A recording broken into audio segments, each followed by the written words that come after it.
Alright guys, so the install for these is basically 3 points. I had to zip tie the top part to the frame of the car just because I couldn't get the bolts off. I almost broke my elbow getting this inside bolt off. So there's a hole here on this bracket. They're supposed to bolt down to that inside bolt. For the life of me, I couldn't get it off. So that's point 1. Point 2 is already installed basically for you. This bracket, you just loosen this bolt, attach the bracket, and put the bolt back on. And as you can see, this bracket attaches to the rear bumper from the top. And then the third point, number 3, is really this bolt down here, and it's adjustable. I don't know if you can see. The space that this bolt goes into is adjustable.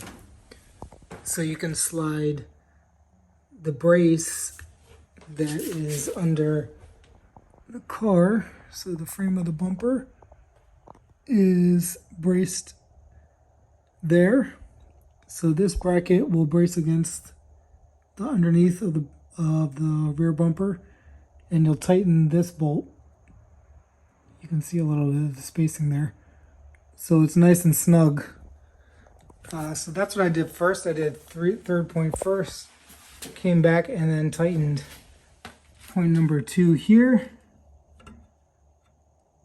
So then that basically left me with this point to do, and this was already pretty much tight. I just attached this zip tie to the frame of underneath of the car, so this thing wouldn't fly off going anywhere if it did get loose. But technically you're supposed to bolt it on to that bolt. I just couldn't get it off. So the measurement is 14.5 inches out from the center of the back, which is really this crease here is what I used. And the 14.5 inches lines up with this bolt. So I just did it like a 1/4 inch offset on both sides. Over there too. So then with the trunk down, you can't even see the zip tie, but hopefully you guys have better luck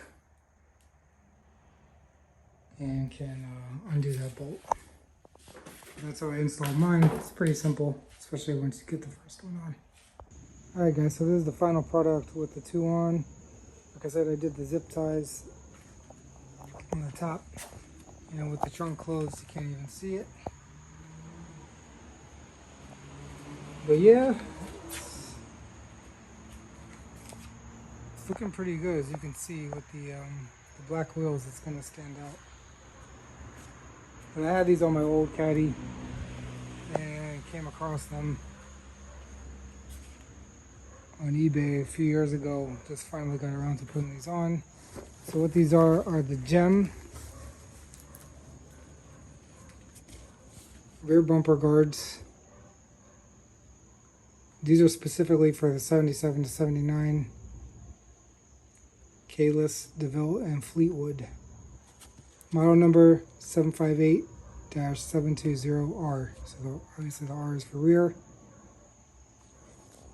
It's the original box. See a bunch of these on eBay for like Chevy trucks, old Chevy trucks. I think some like Mustangs. It's pretty hard to find the Cadillac ones. I see some like ones that are on there for like, I don't know, 60s Cadillacs, early 60s, maybe late 60s. But I haven't seen too many for the late 70s models. So if you do happen to see one, I would grab it. And they generally run like anywhere from like, I've seen like 50 to like 200, depending on like, you know, what model and year car you have, how rare they come across. I think I got these a few years ago for like 150, but some of the more common ones are like $50 for like the Chevy trucks or other trucks. I think Suburban. So yeah, I like how it came out. You can see the chrome, you know, matches, like blends in pretty well.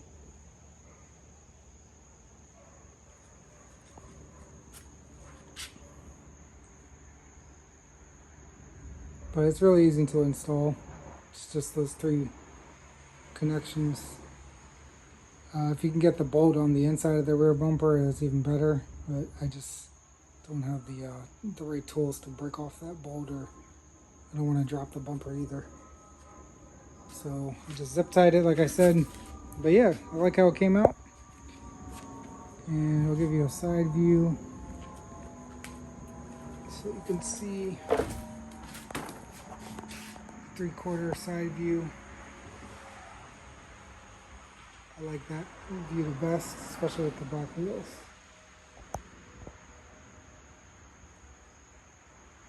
So it's another thing off the list, and I'll give you guys another update on the next project.